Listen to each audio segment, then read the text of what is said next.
सबसे पहले तो आप लोग ने जो बुक लिया है उसे आप लोग बंद कर दीजिए और अपने दिमाग को खोल लीजिए।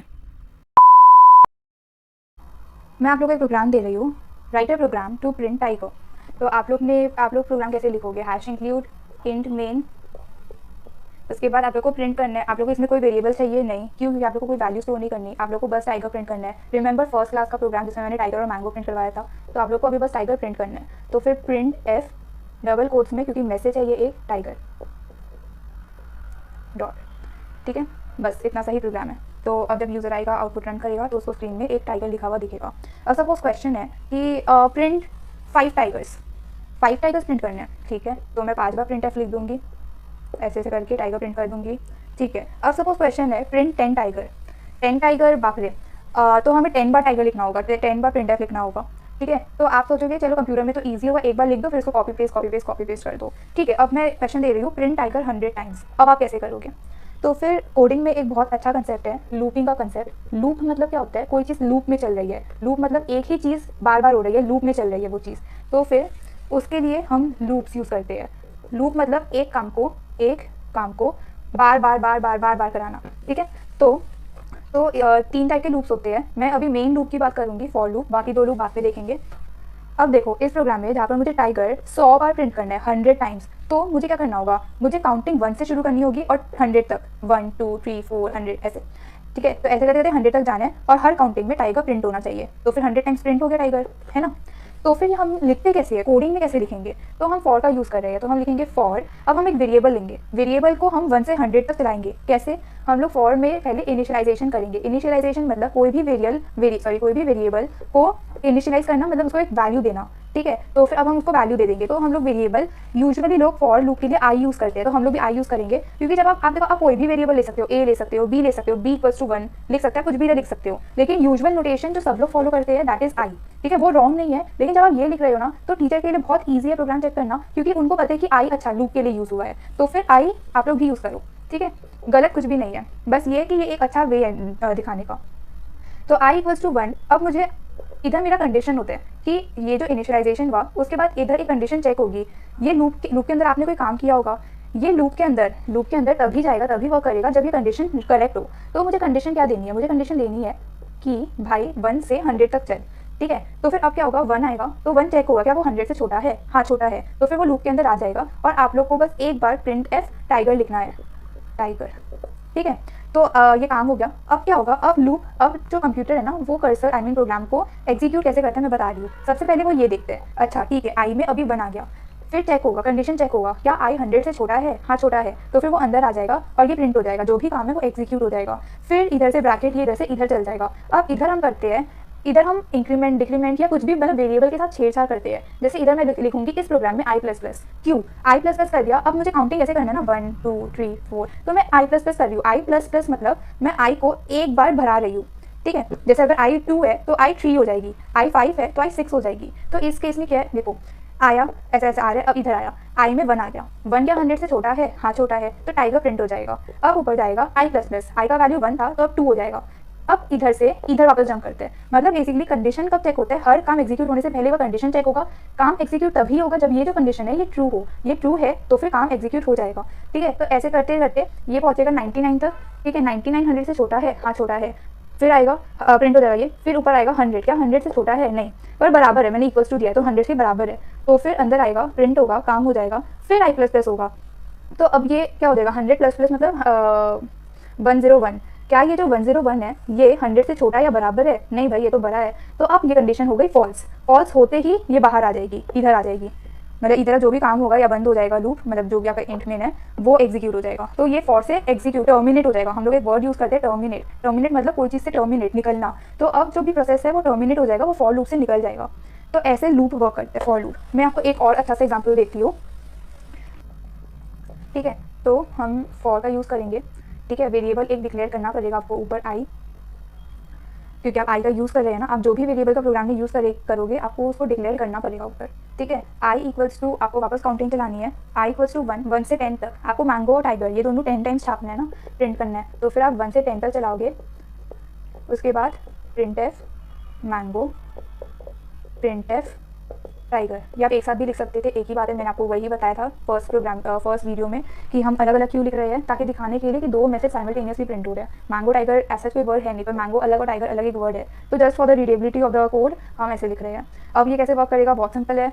आई नाम का एक डब्बा बन गया, ठीक है, बन गया। आई में 1 आ गया, ठीक है, आ गया। क्या जो आई है वो 10 से छोटा है, हाँ छोटा है, ठीक है, तो फिर मैंगो टाइगर प्रिंट कर दीजिए, ठीक है, तो हमारा मैंगो टाइगर प्रिंट हो गया, ठीक है। कर्सर अभी इधर है, प्रिंट हो गया, ठीक है। अब ऊपर गया, आई जो है वो प्लस प्लस हो जाएगी, ठीक है, प्लस प्लस हो जाता है। आई 2 हो गया, 2 10 से छोटा है, हाँ छोटा है, तो मैंगो टाइगर प्रिंट कर दीजिए, मैंगो टाइगर प्रिंट हो गया। तो ऐसे करते करते बहुत सारा प्रिंट हो जाएगा। उसके बाद एक टाइम आएगा जब आई 9 हो जाएगा, ठीक है, तो 9 का 10 से छोटा है, हाँ छोटा है, मैंगो टाइगर प्रिंट हो जाएगा। फिर आई प्लस प्लस आई 10 हो गया।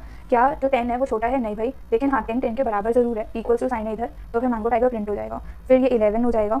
क्या 11 10 से छोटा है, बराबर है, नहीं भाई वो तो बड़ा है, तो फिर ये काम एग्जीक्यूट नहीं होगा, ये जो कंडीशन ये फॉल्स हो जाएगी, तो फिर वापस टर्मिनेट हो जाएगी, लूप से टर्मिनेट हो जाएगी, बाहर आ जाएगी प्रोग्राम, ठीक है। अब आप बोलोगे कि यार हम लोग को तो लूप 10 बार चलाने से मतलब है ना, इधर आई का तो कोई मतलब है ही नहीं ना, मतलब हम लोग को लूप 10 बार चलाना है। अब चाहे मैं उसको 1 से 10 तक चलाऊं, या फिर 11 से 20 तक चलाऊं, या फिर 21 से 30 तक चलाऊं, या फिर 25 से 35 तक चलाऊं, देखो इसमें भी 10 का डिफरेंस है, इसमें भी 10 का डिफरेंस है ना। तो मैं काउंटिंग 1 से 10 तक करूं, या फिर 11 से 20 तक करूं, या फिर 25 से 35 तक करूं, बात तो एक ही है। तो मैं इधर ऐसे नहीं लिख सकती कि आई को मैं 25 लिख दूं और इधर मैं 35 लिख दूं, तो फिर आई स्टार्ट 25 से होगी, तो फिर मैंगो टाइगर प्रिंट होगा, क्योंकि 25 35 से छोटा है, फिर प्लस प्लस, तो फिर 26 हो जाएगा। 26 35 से छोटा है तो मैंगो टाइगर। तो ये तो अभी इस प्रोग्राम में, क्योंकि आई का एज सच कोई रोल है नहीं, आई बस एक लूप चलाने का जरिया है ना। हम लोग को मेन काउंटिंग देखना है कि 10 बार चले लूप, तो हाँ मतलब ये प्रोग्राम टोटली करेक्ट है, ये प्रोग्राम मैं ऐसे आराम से लिख सकती हूँ। बस जब आप 1 से 10 लिख रहे हो ना, तो वो जो भी चेक कर रहे प्रोग्राम को, उसको साफ साफ दिख रहा है कि अच्छा लूप 10 बार चल रहा है। अभी इसके लिए उसको थोड़ा मैच करना पड़ेगा कि अच्छा लूप 25 से 35 तक चल रहा है और एक का काउंट में चल रहा है, मतलब आई प्लस प्लस हो रहा है, 25 26 27 28, अच्छा मतलब लूप 10 बार चल रहा है। तो इसमें दिखने में थोड़ा प्रॉब्लम हो रहा है, लेकिन हाँ ये भी करेक्ट है। क्यों? क्योंकि इसमें आई का ऐसा रोल नहीं है, आई का रोल है बस काउंटिंग करना, है ना। अब आप जैसे कौन से प्रोग्राम में ये नहीं कर सकते मैं बताती हूँ। जैसे मैं अब आपको बोलूँ कि प्रिंट नंबर्स 1 to 10, ठीक है, 1 to 10, तो अच्छा ठीक है, मुझे प्रिंट करना है ना 1 to 10, तो मैं क्या करूंगी, मैं आई को 1 ले लूंगी और मैं ना 10 तक चलाऊंगी, ठीक है, और एक एक का काउंट में चलाऊंगी, क्योंकि मुझे 1 2 3 4 5 सारे नंबर चाहिए, तो एक एक का काउंट में चलाऊंगी, ठीक है भाई।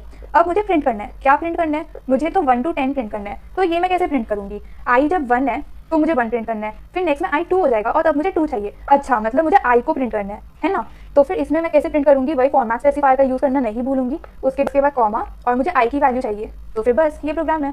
तो अब ये प्रोग्राम में क्या हुआ कि मुझे 1 to 10 प्रिंट करना था, 1 2 3 4 5 6 ऐसे करके। तो फिर मैंने आई को 1 से इनिशियलाइज किया, आई को 10 तक चलाया और एक एक अकाउंट में चलाया, उसके बाद मैंने आई को प्रिंट कर दिया, तो फिर मेरा 1 2 3 4 5 6 ऐसे करके 10 तक प्रिंट हो जाएगा, ठीक है। तो अब क्या ये प्रोग्राम में, देखो ये प्रोग्राम में भी चल तो 10 ही बार लूप है ना, लूप चल तो 10 ही बार है, लेकिन इसमें क्या मैं 25 से 35 नहीं चला सकती। देखो अगर आप लोग इसमें 25 से 35 चलाते तो फिर आप लोग ये जनरेट कहाँ से करते, ये जनरेट करने का और भी वे है, लेकिन मैं बता रही हूँ कि इस प्रोग्राम में जैसे आई का यूज है, आई आप प्रिंट कर रहे हो, आप इधर गेम में आई के साथ खेल रहे हो, राइट, तो फिर आप आई को छेड़ नहीं सकते क्योंकि आप आई के साथ खेल रहे हो। तो फिर ये थोड़ा क्लैरिटी वाला पार्ट आ गया वापस, ये कब आई को कैसे कहाँ यूज करना है। आई को इधर मैंने 1 से 10 तक ही चलाया क्योंकि इधर आई का यूज था, इधर मैं 25 से 35 नहीं चला सकती। अगर थोड़ा और डीपली होते तो मतलब कुछ और करके चला सकती हूँ जरूर, लेकिन अभी वो उस मत ध्यान दो। मैं बता रही हूँ कि प्रोग्राम ऐसे करो जो रीडेबल हो, टीचर के लिए भी आपके लिए भी, बस टीचर का बात नहीं है, बस मार्क्स का बात नहीं है। द थिंग इज जब आप एक बहुत बड़ा कोड लिखे हो और जब आप 3-4 दिन बाद या 1 महीने बाद उस कोड को देखो, तो फिर वो कोड आपको समझ आना चाहिए कि अच्छा ये कोड में मैंने ये सब किया था, तो आप उस हिसाब से कोड लिखो। तो इसीलिए हमेशा कोड ऐसा लिखो जो रीडेबल हो। रीडेबल मैं बार बार बोल रही हूँ क्योंकि ये बहुत इंपॉर्टेंट है, उससे दिखता है कि आपको कितनी क्लैरिटी है कोड लिखते वक्त, और clarity is very important in coding. अब मैं एक एग्जांपल देती हूँ जिसमें मैं बोल रही हूँ कि हाँ भाई 1 से तू ना 10 तक प्रिंट तो कर, लेकिन एक काम कर, तू ऐसे प्रिंट कर कि 2 4 6 8 10, मतलब ना मुझे इवन नंबर्स चाहिए, ये चाहिए मुझे, ये प्रिंट कर तू, ठीक है, मुझे ये प्रिंट करना है। तो अब देखो ये प्रोग्राम करने का 2 वे है। एक तो ये कि मैं क्या करूँ, मैं आई को 1 से 10 तक चलाऊँ, ठीक है। अब इसमें क्या हो रहा है, इसमें हो रहा है 1 2 3 4 ऐसे करते करते 10 तक नंबर्स आ रहे हैं मेरे पास। अब मेरे पास एक एक नंबर आ रहा है, तो मैं चेक कर लेती हूँ ना कि जो आई आया है क्या वो इवन है, क्योंकि ये सब नंबर तो इवन दिख रहे हैं मुझे। तो इवन चेक करने का क्राइटेरिया क्या था कि जो आई है वो क्या 2 से डिविजिबल है। डिविजिबल कैसे चेक करते हैं, क्या जो आई है उसको जब मैं 2 से डिवाइड करूँगी और उसका रिमाइंडर निकालूंगी, क्या वो 0 आएगा। अगर हाँ तो वो इवन है, और वो इवन है तो भाई तब आई प्रिंट हो जाए।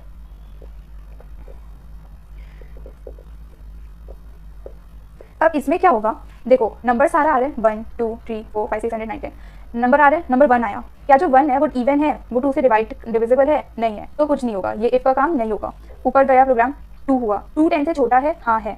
जो 2 है वो इवन है, वो 2 से डिविजिबल है? हाँ है, 2 प्रिंट हो गया। फिर ऐसे ही करते 3 होगा, 3 डिविजिबल नहीं है तो ये प्रिंट नहीं होगा। 4 आएगा, 4 डिविजिबल है तो 4 प्रिंट हो जाएगा। ऐसे ही करते करते 10 तक प्रिंट हो जाएगा। अब ये प्रोग्राम करने का एक और वे है, क्या है कि देखो मुझे पता है कि मुझे नंबर्स 2 4 6 8 10 चाहिए। तो इधर मैं क्या कर रही हूँ, इधर मैं 10 नंबर जनरेट कर रही हूँ और चेक कर रही हूँ क्या वो इवन है या नहीं। मैं ऐसे भी तो कर सकती हूँ कि मैं जनरेट ही ये सब नंबर करूँ। कैसे? आई मुझे 2 से चलाना है क्योंकि मुझे फर्स्ट नंबर 2 चाहिए और मुझे लास्ट नंबर 10 चाहिए, है ना। अभी इधर मैं एक का जम लगा रही थी ना कि 1 2 3 4, मैं 2 का जम लगा देती हूँ, that is I equals to I plus 2। अब क्या होगा, और मैं आई को डायरेक्टली प्रिंट कर रही हूँ। अब देखो इसमें मैं रन करवाती हूँ कैसे वर्क करेगा, अभी ज़्यादा दिमाग लगाने की जरूरत नहीं है। आई 2 आया, 2 क्या 10 से छोटा है? हाँ है, 2 प्रिंट हो गया। अब आई इक्वल्स टू, मतलब I equals to I, that is 2, 2 plus 2 4, तो 4। अब मैं क्या कर रही हूँ, 2 से स्टार्ट कर रही हूँ और 2 का जंप मार रही हूँ, 2 फिर 2 जंप 4, 2 जंप 6, 2 जंप 8, 2 जंप 10। तो नंबर्स ही मैं ये जनरेट कर रही हूँ, तो मुझे ना कुछ चेक करना है ना कुछ, क्योंकि नंबर्स क्योंकि ये जनरेट हो रहे हैं तो मैं डायरेक्टली आई को प्रिंट कर दे रही हूँ। तो देखो इससे हमें एक और चीज़ पता चलता है कि एक प्रोग्राम को करने का बहुत सारा वेस हो सकता है। अभी तो मैंने 2 ही वे दिखाया है, और भी वेस हो सकती है। तो फिर जैसे पर बहुत सारा वेस में से कौन सा वे है जो आपकी क्लैरिटी दिखाता है प्रोग्राम को करते वक्त, ठीक है, तो वो मैटर करते हैं। अभी ये दोनों प्रोग्राम ही सेम है, मतलब दोनों ही करेक्ट है। इसमें आप क्या कर रहे हो, इसमें आप जनरेट ही वो नंबर कर रहे हो जो आपको प्रिंट करना है। इसमें आप जनरेट 10 नंबर कर रहे हो और प्रिंट आप वो कर रहे हो जो आपको प्रिंट करना है, मतलब जो इवन है आप चेक करके प्रिंट डाल रहे हो। तो दोनों प्रोग्राम करेक्ट है। ये मैं दिखा रही हूँ कि एक प्रोग्राम को करने का अलग अलग वेस हो सकता है, ठीक है। अच्छा, क्या आपको वो क्वेश्चन याद है, रीड अ नंबर? रीड कैसे करते हैं? मैं सपोज बोल रही हूँ read a number from the user, तो स्कैन है %d एम्परसेंड, जो भी वेरिएबल नेम जिसमें आपको वो नंबर वो वैल्यू चाहिए जो यूजर देगा, है ना। उससे पहले आप यूजर को बता दो कि भाई एक नंबर डाल दे, ठीक है। अब मैं अगर बोलूँ कि रीड 2 नंबर्स, तो ठीक है आप 2 नंबर रीड कर लोगे। क्या होगा अगर आपको मैं बोलूँगी कि 5 नंबर रीड करो या फिर 10 नंबर रीड करो, तो आपको 10 नंबर की ज़रूरत है। उसके बाद डिपेंड करते हैं कि काम क्या है। सपोज मैं आपको बोलूँ कि write a program to read 5 numbers, आपको यूजर से 5 नंबर रीड करनी है और आपको सारा का सम निकालना है, ठीक है। तो आप क्या करोगे, आप प्रोग्राम कैसे लिखोगे, हैश इंक्लूड, सबसे पहले तो thought process, write a program to read 5 number, तो पहला काम 5 नंबर रीड करना है। अच्छा 5 नंबर रीड करना है, तब तो भाई फॉल्ट लगेगा क्योंकि 5 बार तो मैं स्कैनफ नहीं लिख रही, ठीक है। अब मुझे वो नंबर का सम निकालना है, मतलब जो भी नंबर आएगी, जैसे कि अगर 2 यूजर ने डाला 2 10 20 10, क्योंकि यूजर 2 नंबर रिपीट कर सकते हैं, हाँ भाई कर सकते हैं 2, ये 5 नंबर उसने डाला तो आंसर प्रिंट हो जाना चाहिए 44 प्रिंट हो जाना चाहिए, सम इक्वल्स टू 44 प्रिंट हो जाना चाहिए, ठीक है। तो अब ये प्रोग्राम को करने का क्या वे है, hash include stdioh int main int, ये डिक्लेरेशन है, वेरिएबल्स डिक्लेरेशन, ठीक है। ये मैं छोड़ती हूँ, मैं पहले प्रोग्राम लिख लेती हूँ, फिर ये प्रोग्राम में जो भी मैंने वेरिएबल्स यूज़ किया है वो मैं इधर लिख लूँगी। पर ऊपर से मुझे पता है मुझे एक तो आई का ज़रूरत पड़ेगा लूप चलाने के लिए, और एक नम का ज़रूरत पड़ेगा नंबर्स मांगने के लिए, हाँ, और मुझे सम भी निकालना है तो एक सम का ज़रूरत पड़ेगा, ठीक है। मैं सेमीकोलन नहीं लगा रही क्योंकि मे भी मुझे और वेरिएबल्स की ज़रूरत पड़े। अब स्टार्ट करती हूँ, पहले मैं यूज़र को बोल देती हूँ कि भाई तुझे 5 नंबर एंटर करना है, ठीक है, तो एंटर 5 नंबर बोल दिया यूज़र को। अब मैं फॉर चला रही हूँ, फॉर 1 to 5, क्योंकि मुझे 5 नंबर एंटर करना है, ठीक है। अब मुझे एंटर करना है नंबर, स्कैनर %d एम्परसेंड नम में मुझे नंबर चाहिए। तो अभी तक क्या होगा कि I1 होगा, मेरा पहला नंबर आएगा, मुझे वो पहला नंबर कोई चीज़ में स्टोर करना है, ठीक है। तो फिर इसका वे क्या होता है, sum equals to sum plus num. अब देखो अब होगा क्या, आपका पहला नंबर आया, वो सम में मैं 0 डाल दे रही हूँ शुरू में। यूज़र ने सपोज नंबर दिया 2 10 5 10 7, ठीक है। तो अब देखो सबसे पहले हम लोग का प्रोग्राम कैसे वर्क करेगा, यूजर को दिखाएगा कि एंटर 5 नंबर दिखा दिया। अब प्रोग्राम कैसे वर्क करेगा, I1 हो जाएगा, ठीक है, I1 हो गया। I क्या 5 से छोटा है, हाँ छोटा है, तो अंदर आया, यूजर से एक नंबर रीड किया, यूजर ने पहला नंबर डाला 2, तो नम में 2 आ गया, ठीक है। अब सम में इनिशियली 0 चल रहा है, sum equals to 0 plus num तो 2 है, ठीक है, तो 0 प्लस 2 2 हो गया, तो सम में अभी क्या आ गया 2, 0 जो था वो डिलीट हो गया और 2 आ गया, ठीक है। अब ऊपर गया I2 हो गया, 2 5 से छोटा है, हाँ छोटा है, ठीक है। तो फिर आप यही नम में, ये जो नम है, ठीक है, इसी में आप एक नया नंबर डाल दीजिए, यूज़र को बोला जा रहा है, तो यूज़र ने 10 डाल दिया 10, ठीक है। अब क्या होगा, सम में सम इनिशियली क्या था 2 था, जो पहला नंबर था, 2 प्लस नम 2 प्लस 10 12 आ गया, ठीक है, और ये डिलीट हो गया। ऊपर आया I3 हो गया। अब इस नंबर I3 5 से छोटा है, हाँ छोटा है, इस नम में, ये जो नम है इसमें आप एक नया नंबर डाल दीजिए, तो यूज़र ने 5 डाला, तो ये डिलीट होकर 5 आ गया, ठीक ठीक है। क्या अब इधर सम होगा, जो इनिशियल सम था 12 में 5 ऐड हो जाएगा, ठीक है। तो ऐड हो गया, क्या हो गया 17, ये डिलीट हो गया, 17 ऐड हो गया, ऊपर गया ये 4 हुआ, यूज़र ने 10 डाला, ये दोनों ऐड हो गए 27 हो गया, ऊपर गया I5 हो गया, यूज़र ने 7 डाला, ठीक है। उसके बाद क्या हुआ, सम में 27 था, 27 + 7 42 आंसर आ गया। अब ऊपर गया I6 हो गया, 6 क्या 5 से छोटी या फिर बराबर है, नहीं भाई वो बड़ी है, तो फिर ये जो है ये टर्मिनेट हो गया, ये टर्मिनेट हो गया, ठीक है। तो अभी मेरा सम में फाइनल वैल्यू आ गया। फॉर टर्मिनेट होने के बाद मैं सम की वैल्यू प्रिंट करूंगी, क्योंकि मुझे फाइनल आंसर चाहिए, तो मैं बताऊंगी कि भाई देख सम इक्वल्स टू %d और मुझे सम की वैल्यू प्रिंट करनी है। तो ये मेरा फाइनल प्रोग्राम है। अब आप बोलोगे कि यार वो तो ठीक है, लेकिन मुझे एक बात बता, तू 5 नंबर्स मांग रही है, तो तू 5 अलग अलग वेरिएबल्स क्यों नहीं ले रही है? तू तो एक ही वेरिएबल में 5 नंबर मांग ली।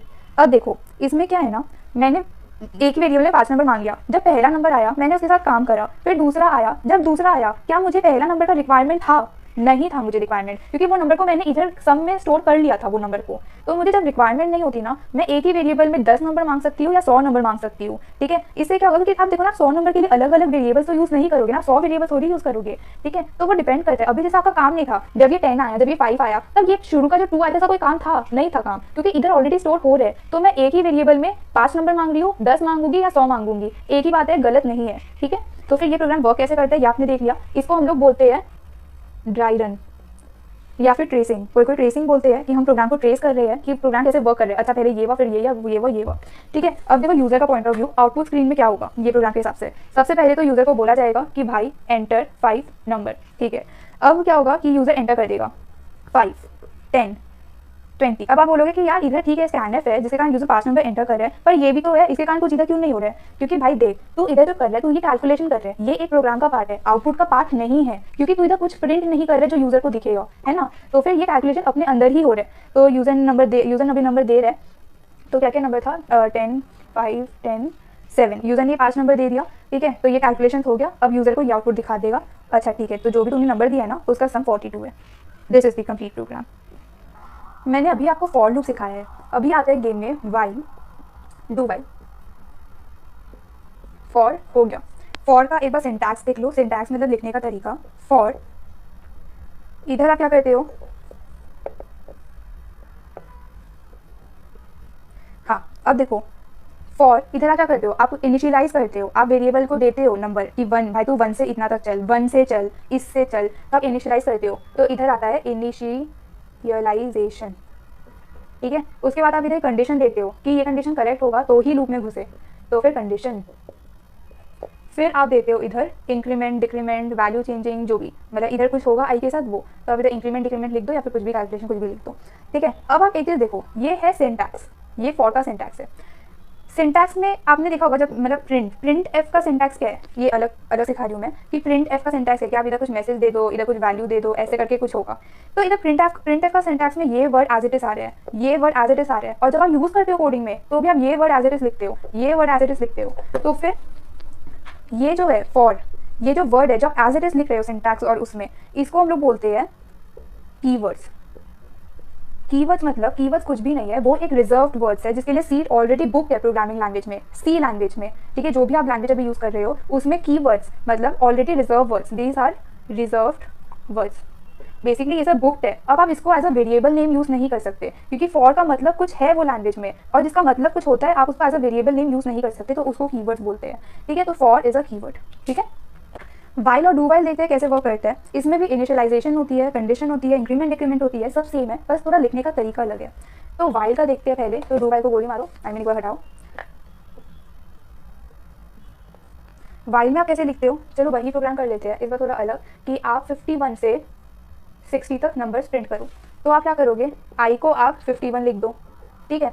फिर आप लिखो वाइल, इनिशियलाइजेशन पहले होती है, फिर कंडीशन चेकिंग, या जो आई है वो 60 तक चलानी, ठीक है। 60 से कम या बराबर है, अगर हाँ तो ही अंदर का काम हो। अंदर क्या करना है आपको, प्रिंट करना है। क्या प्रिंट करना है, आई की वैल्यू प्रिंट करनी है ना, क्योंकि आई 51, 52, 53 ऐसे होगा, तो आपको आई की वैल्यू प्रिंट करनी है और आपको आई प्लस प्लस कर देनी है, ठीक है। तो अब क्या होगा, आई 51 हुआ, 51 क्या 60 से कम है, हाँ 51 प्रिंट हो गया। 52, आई 52 चल रहा है, 52 कम है, हाँ 52, 53, हाँ 53, 54, ऐसे करते करते इधर 59 आएगी, 59 प्रिंट हो जाएगी, 60 आएगी, 60 का 60 से कम बराबर है, हाँ 60 प्रिंट हो जाएगी, 61 आई 61 हो जाएगी, फिर 61 क्या 60 से कम बराबर है नहीं तो बाहर आ जाएगी, टर्मिनेट कर जाएगी। तो फिर ये होता है वाइल लूप, वही फॉर के जैसी होती है ये, ठीक है। अब इसका सिंटैक्स देख लेते हैं एक बार। सिंटैक्स सिंटैक्स में सबसे पहले आता है इनिशियलाइजेशन,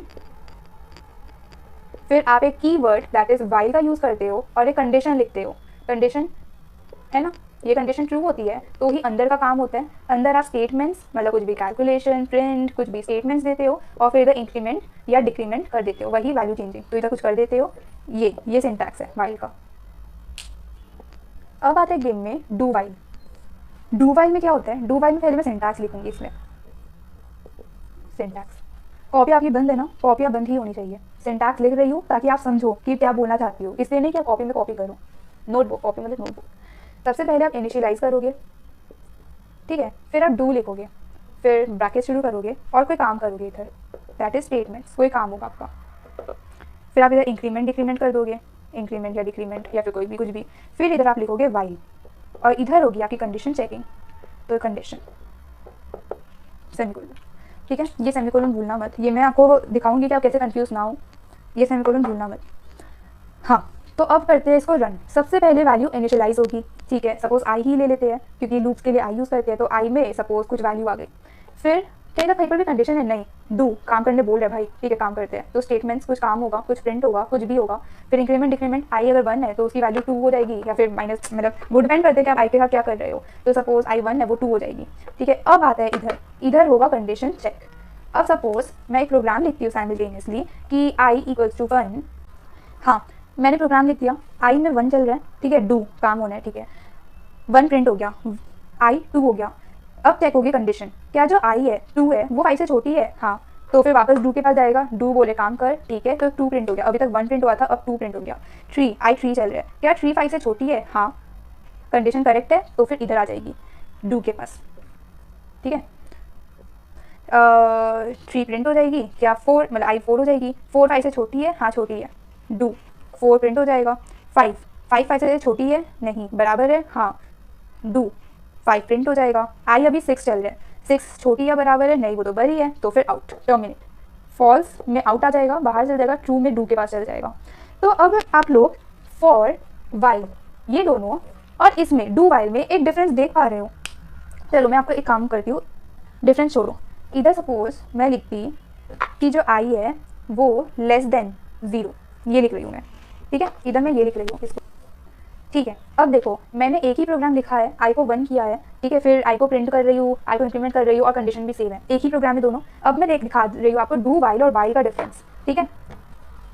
तो देखो प्रोग्राम कैसे रन होगा, वाइल में क्या होगा, आई एक डब्बा बनेगा, आई में 1 आ जाएगा, चेक होगा कंडीशन, क्या जो 1 है वो 0 से छोटा है ना, छोटा तो नहीं है, तो आउट, टर्मिनेट।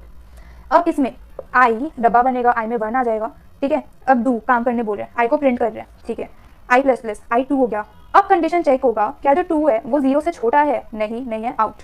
तो फर्क क्या हुआ, सब चीज़ सेम थी, सब चीज़ सारा काम सेम था, कंडीशन सेम था, इनिशियलाइजेशन सेम था, इंक्रीमेंट डिक्रीमेंट सेम था। फर्क क्या था, फर्क सिंटैक्स का था, जो ये दोनों का एक्चुअल फर्क है। जब आप वाइल यूज करते हो या फिर फॉर यूज करते हो, आपका इनिशियलाइजेशन के बाद सबसे पहले लूप के अंदर जाने से पहले आपका कंडीशन चेक होगा ही होगा, पहला बार दूसरा बार हर बार चेक होगा कंडीशन। लेकिन डू वाइल में सबसे पहला राउंड जो होता है, लूप का जो सबसे पहला राउंड होता है, उसमें कंडीशन चेक नहीं होता, उसमें काम होता है, फिर कंडीशन चेक होना शुरू होता है। तो फिर द थिंग इज कि वाइल में आप जो भी लिख रहे हो वो तभी एग्जीक्यूट होगा जब आपका कंडीशन करेक्ट हो, जब आपका कंडीशन ट्रू हो। डू वाइल में आप जो भी लिख रहे हो वो एक बार तो एग्जीक्यूट होगा ही इररेस्पेक्टिव ऑफ द कंडीशन, ठीक है, मतलब दूसरी बार से चेक होना स्टार्ट होगा ना, पर डू वाइल में एक बार पहला राउंड तो एग्जीक्यूट होगा ही, फिर कंडीशन चेक होना स्टार्ट होगा। तो ये डू वाइल और वाइल फॉर का डिफरेंस है। फॉर में भी सेम होता है, सबसे पहले कंडीशन चेक होता है, फिर तो फॉर के अंदर जाने मिलते हैं, है ना।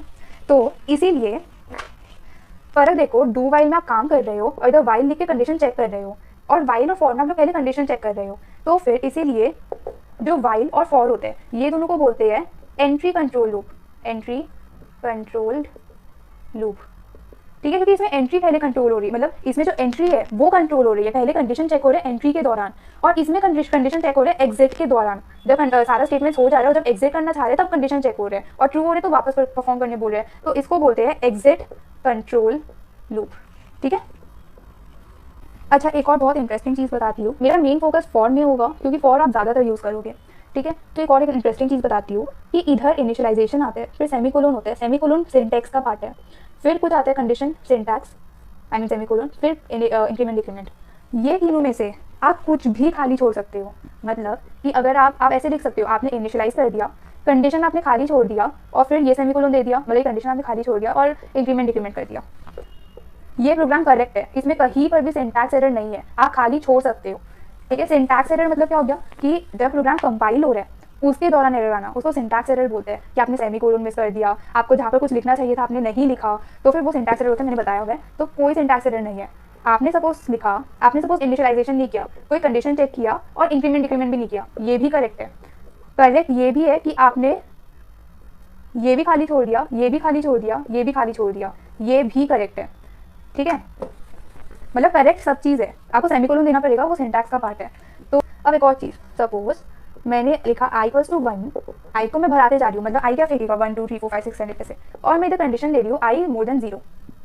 तो इसमें कुछ यूनिक चीज़ बताओ कि इसमें क्या अलग हो रहा है, इसमें इधर कुछ होगा, क्या अलग हो रहा है इसमें ये अलग हो रहा है कि ये जो लूप है ये कभी भी टर्मिनेट नहीं करेगा, क्योंकि ये जो कंडीशन है ये कभी भी फॉल्स नहीं होगी, क्योंकि 1 2 3 4 आप 1 से भराते ही जा रहे हो, वो हमेशा 0 से बड़ा ही होगा। कभी भी ऐसी कंडीशन नहीं आएगी कि वो 0 से छोटा हो जाए, क्योंकि अब 1 0 से बड़ा है, अब 1 को आप इंक्रीज करते जा रहे हो, है ना।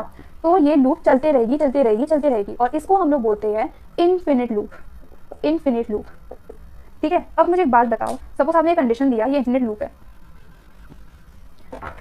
आई को आपने 1 किया, आपने कोई कंडीशन नहीं दिया, ये क्या है, I1 हुआ काम हुआ, I2 हुआ कोई कंडीशन नहीं है काम हुआ, I3 हुआ कंडीशन नहीं है काम हुआ, तो ये वापस वही हो रही है, तो ये भी इनफिनिट लूप है। तो फिर मैं बस आपको बता रही हूँ कि क्या क्या होता है कोडिंग में, आप लोग बहुत चीज़ कर सकते हो, कहाँ क्या यूज़ आता है वो आपका क्वेश्चन ही आपको बताएगा, ठीक है।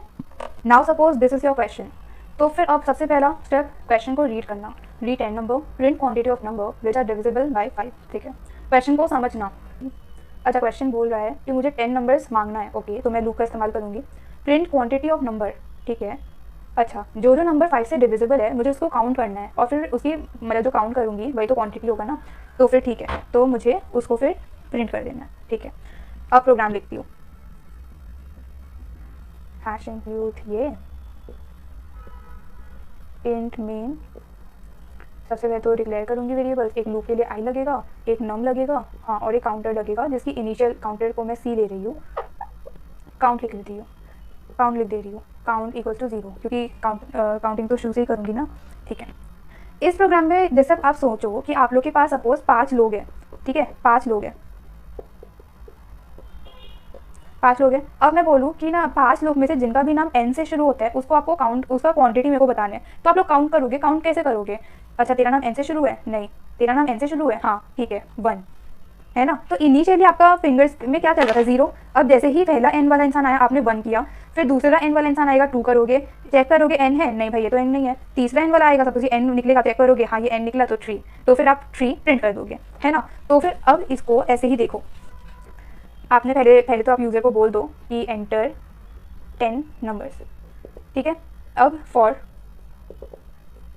I1 I < 10 I++, ठीक है। तो I1 हुआ, अब सबसे पहले तो नंबर मांगो, तो स्कैनर से मैं नंबर मांग रही हूँ, एम्परसेंड नम, ठीक है, ठीक है। अभी सबसे पहले मेरे पास पहला इंसान आ गया, ठीक है। अब मैं चेक करूँगी कि क्या ये जो इंसान है इसका नाम n से शुरू होता है, तो फिर इसमें इंसान, इसमें नंबर, और मुझे क्या चेक करना है, क्या वो 5 से डिविजिबल है। इवन के लिए याद है क्या कर रहे थे, हम चेक कर रहे थे क्या वो 2 से डिविजिबल है, अब हमें सेम चेक करना है कि क्या वो 5 से डिविजिबल है। तो चेकिंग कैसे करेंगे, इफ से, इफ जो इंसान अभी आया है, जो नंबर अभी आया है नम, वो 5 से डिविजिबल है क्या। अगर मैं उसको डिवाइड करूँगी उसका जो रिमाइंडर आएगा वो 0 आएगा, अगर हाँ तो जो मेरा काउंट है, इसमें मैं फिंगर्स में काउंट कर रही थी, इसमें मैं काउंटर से काउंट कर रही हूँ, तो जो मेरा काउंट है वो ++ हो जाइए। इसको मैं ऐसे भी लिख सकती हूँ कि भाई तू 1 भर जा, या फिर मैं ऐसे भी लिख सकती हूँ कि काउंट = काउंट +1, एक ही बात है, ठीक है, दोनों सेम है। इसमें सपोज 1 चल रहा है तो 1+ हो जाएगा, 2 हो जाएगा, 2 चल रहा है 3 हो जाएगा, है ना। तो फिर दोनों एक ही बात है, मैं ये प्रेफर करती हूँ, ये मेरी पर्सनल चॉइस है, ठीक है। तो फिर काउंट ++, अभी लूप बंद कर देती हूँ। क्यों लूप बंद कर दे रही हूँ, क्यों प्रिंट नहीं कर रही हूँ, क्योंकि जब मैं प्रिंट करूँगी ना तो फिर काउंट हर बार प्रिंट होगा। फर्स्ट टाइम, अब देखो जैसे मैं इसको अंदर प्रिंट कर रही हूँ काउंट को, ठीक है, मैंने काउंट को प्रिंट कर दिया, I1 हुआ, पहला इंसान, पहला नंबर आया, वो 5 से डिविजिबल है, हाँ है, काउंट 1 हो गया, 1 प्रिंट हो गया। दूसरा आया कि दूसरा नंबर, अब वही वेरिएबल में पहला नंबर का तो कोई काम है नहीं, पहला नंबर चला गया, उसी वेरिएबल में दूसरा नंबर आ गया, दूसरा नंबर क्या 5 से डिविजिबल है? नहीं है, तो काउंट 1 ही रह गया, वापस 1 प्रिंट हो गया। ऐसे करते करते मेरा पता नहीं क्या प्रिंट हो रहा है, मुझे तो फाइनल क्वांटिटी चाहिए ना, ये मैं क्या बकवास प्रिंट कर रही हूँ। तो मैं फॉर को इधर बंद कर दूंगी, ठीक है।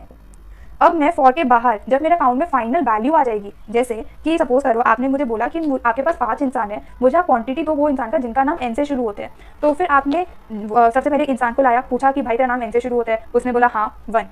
अब आपने बोला कि 1, ठीक है। फिर दूसरा इंसान आया, आपने जो आंसर था ये 1, ये आपने दे दिया, उसको आंसर दे दिया। उसके बाद दूसरा इंसान आया तो उसके लिए आप बोल रहे हो 2। तब ऐसे थोड़ी दोगे, आप पहले पांचों इंसान को लाओगे, काउंट करोगे, फिर एक फाइनल वैल्यू आएगी, वो वैल्यू पास करोगे ना जिसने भी आपसे नाम का क्वांटिटी मांगा था।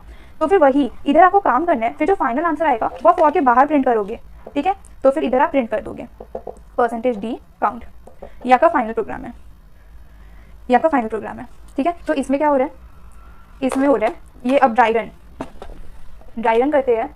आई है, नम है, काउंट है, I1 हुआ, नम में सपोज आया 10। ये यूजर से पहले मांग लेते हैं नंबर, यूजर ने सपोज 10, 20, 25, 3, 35, क्या लिख रही हूँ मैं, 35, 23, 4, ठीक है। यूजर ने सपोज पहले और भी नंबर देगा, 10 नंबर देगा भाई। सबसे पहले ये काउंट में 0 है, यूजर ने नंबर दिया 5 से, क्या वो डिविजिबल है? हाँ भाई है, तो फिर काउंट प्लस 1 हो गया। ऊपर आया I2 हो गया, 2 10 से छोटा है, हाँ है। दूसरा नंबर आया 20, क्या 25 से डिविजिबल है? हाँ है, तो काउंट प्लस 2, दूसरा नंबर भी काउंट हो गया। I3 हुआ। ऐसे ही करना है, ऐसे ही पूरा प्रोग्राम रन होगा। और इधर फाइनल जैसे देखो 25 में ये भरेगी, 3 हो जाएगी। फिर जब ये 3 आएगी, नंबर 3 आएगी, तब 3 5 से डिविजिबल नहीं है तो काउंट एज इट इज रहेगा। 35 आएगा, फिर काउंट 4 हो जाएगा, ठीक है। तो प्रोग्राम करने का ये वे होता है। अब आप मुझे एक बात बताओ, इसमें मैंने एल्स यूज़ नहीं किया, क्यों? क्योंकि मैं एल्स में काम क्या करती, मुझे तो कोई काम करना ही नहीं था, क्या काम करती मैं एल्स में, क्या लिखती? काउंट का वैल्यू तो बिल्कुल प्रिंट नहीं करती, ठीक है। फिर क्या करती मैं, प्रिंट करती कि no this number is not divisible by 5। तो क्या होता कि 10 आया, काउंट 1 हुआ, 20 आया, काउंट 2 हुआ, 25 आया, काउंट 3 हुआ, 3 आया तो मैं बोल रही हूँ no not this number is not divisible by 5। अरे भाई जो क्वेश्चन है, क्वेश्चन ने ये डिमांड ही नहीं किया, क्वेश्चन ने बोला है कि भाई तेरे पास 10 नंबर आएगा, तू मेरे को क्वांटिटी दे वो नंबर सा जो 5 से डिविजिबल है, तो तू मेरे को क्वांटिटी निकाल के देना, तू ये क्या बकवास प्रिंट कर रहे है ना। तो फिर प्रोग्राम को सोचने का एक सिस्टमैटिक वे होता है, वापस बोल रही हूँ, और फिर उसको लिखने का एक सिस्टमैटिक वे होता है।